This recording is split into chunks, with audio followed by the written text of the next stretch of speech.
Today's May 15th, 2024. Current Bitcoin price is $66,070. Welcome to the BitBite podcast, your source for news and information about Bitcoin and the cryptocurrency space.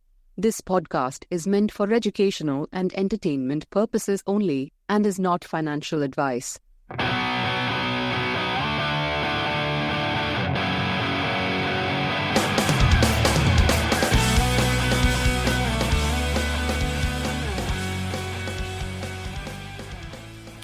What's going on, Rick? Oh, just pleasantly surprised by the price action today. How about you, Hans? Yeah, I woke up this morning and I think we've seen like almost a 7% increase today.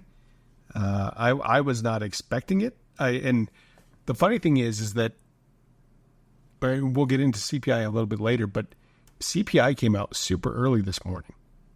Yeah. When I was looking at the news, like I didn't expect it till later in the afternoon, but there was quite a few different things that kind of went into play. Like I didn't know how this week was going to play out. I was kind of worried about the weekend because the weekend price action was kind of weak. I think we had kind of pushed back up to like the 62 mark.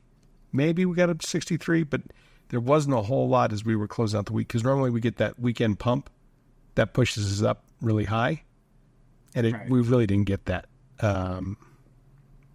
Let's see, anything. Bitcoin's price action the past couple of weeks has been pretty boring. Yeah, I would say even longer than the past couple of weeks. It's been, since we crossed the temporary high, right, or kind of breached that previous high of 73, or we got up to that $73,000 mark. It's been kind of sideways and down. It's been really just boring, honestly. But we were looking at the flows earlier before we kind of started the episode, and we're seeing something that we haven't seen before either, right? Somebody's going positive on their flows. Indeed. After 4 months.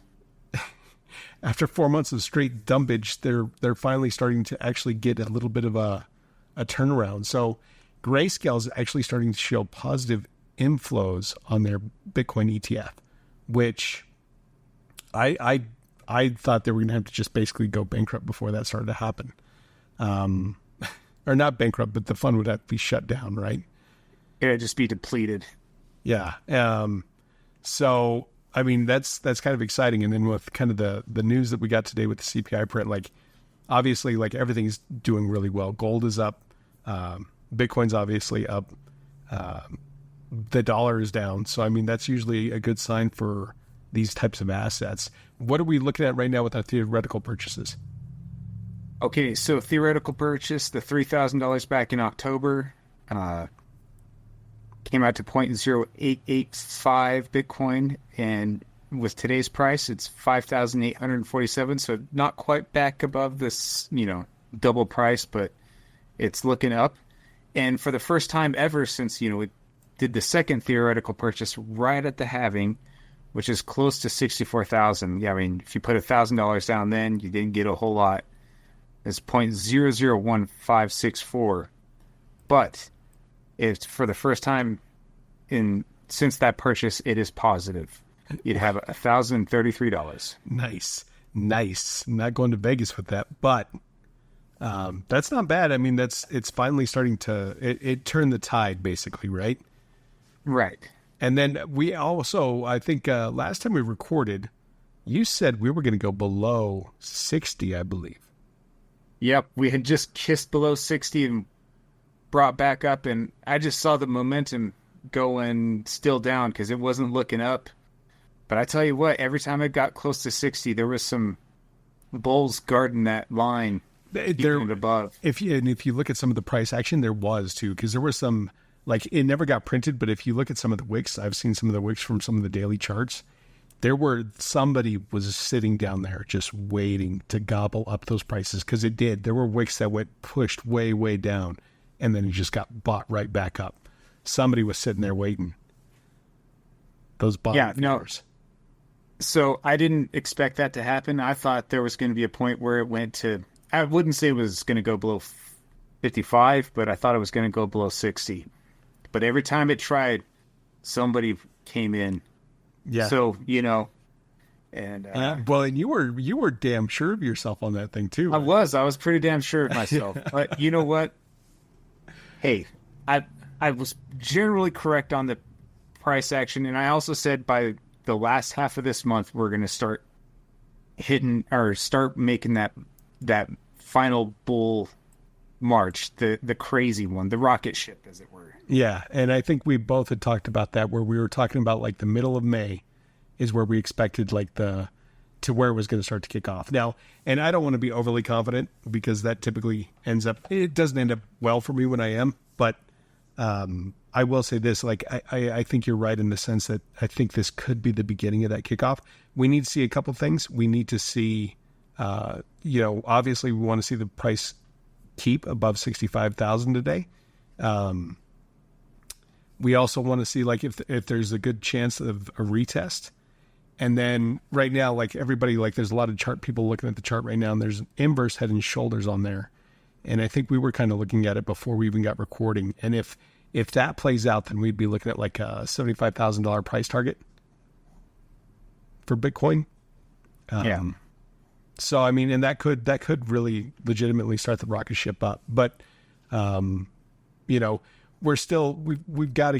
really want to see that breach of that 73,000 at some point soon.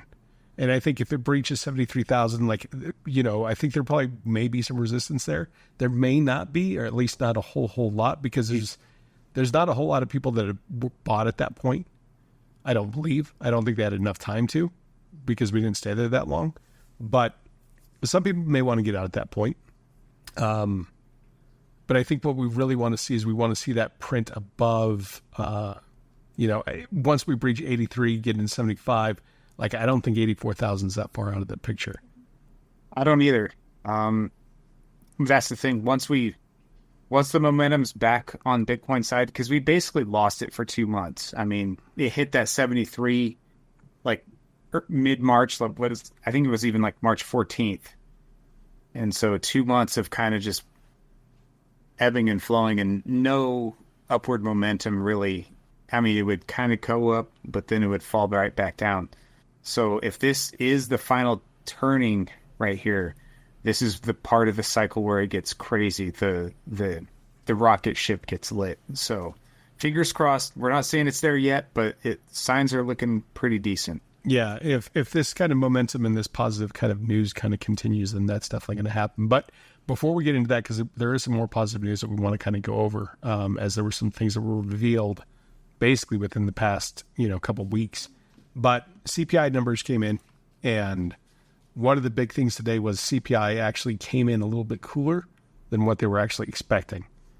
I think they were expecting a 0.5% increase month over month from March to April, and we only got a 0.4. So it's not a nothing burger of kind of a news event, but at the same time, it's not negative. Yeah. Well, I don't know. I still know that everything just seems to cost more everywhere you go, especially food. Yeah. So, it also seems like there's a lot of cracks in the economy. And I don't know, we've been talking, the economy, it's been rough for a while, but, it just keeps chugging along. How long is it going to keep chugging along? At this point, I'm almost afraid to bet against it. Well, and it's one of those things. I mean, you don't know what the U.S. economy is going to necessarily do. I mean, that's the unfortunate thing about, having the Fed and the regulators and, how much we've said before, how much the CPI is just smoke and mirrors. And we were talking on another podcast the other day about the cost of like junior bacon cheeseburgers, right? Right. And it was, we used to be able to buy those for $1. And now to get like 5 of them, it was like $16 to get like 5 junior bacon cheeseburgers. Like, that's ridiculous. Those are junior bacon cheeseburgers. Those are not big burgers. They're like barely bigger than sliders. Yeah. Yeah. I'm blown away. Like, I don't know, man. Like, I think we were talking the other day before when we went to Santa Fe. I think we were like, once upon a time we had it all. We had cheap food, cheap gas. We didn't have a whole lot of money, but it didn't seem to matter. No, it didn't. Well, and that was the thing, is that we had outlets to where you could eat stuff cheap, and that seems to be going away. I saw a report the other day where McDonald's is talking about getting rid of free refills on their sodas. Yeah, not surprising. I mean, it's not cheap to go feed your family at McDonald's anymore. You used to be able to do that. Not that it was good food or healthy food for your family, but it was something you could do. Yep. Well, speaking of other food news, I don't know if you heard yesterday that Red Lobster just decided they're going to close like over 50 locations just overnight. Yeah, I've heard that they're considering Chapter 11, filing for Chapter 11. Yeah, so, I mean, granted, Red Lobster and McDonald's are totally different ball games, but I can't even imagine what trying to go to Red Lobster costs right now. Oh, so Melissa and I went there not too long ago, and I mean, you can't get out of there for less than $100 almost, just for two people. I mean, that's not buying much. I mean, that's, I think, maybe an appetizer and then 2 entrees. Right. I mean, it's not a cheap meal. I mean, and honestly, it's not really all that good either.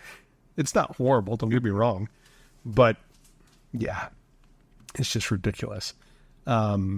The other thing too is that core inflation actually has gone down, and they said it was the lowest print that we've seen in a while. It came in at 3.6.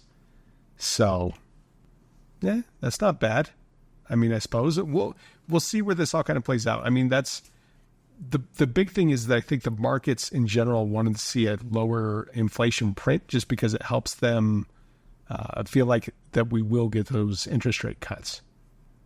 Yeah, if prices isn't going up as much, or yeah, I don't know. Yeah, if that inflation level kind of stays in place, then I don't know if we'll ever get back down below 2. And if it does, I think it's going to take a little bit of time because it's got to be this month over month and year over year kind of prints, right? So, I mean, this is better than the 8 or 9% that we had there a year ago or whatever it was. But, I mean, do we still trust it is the question.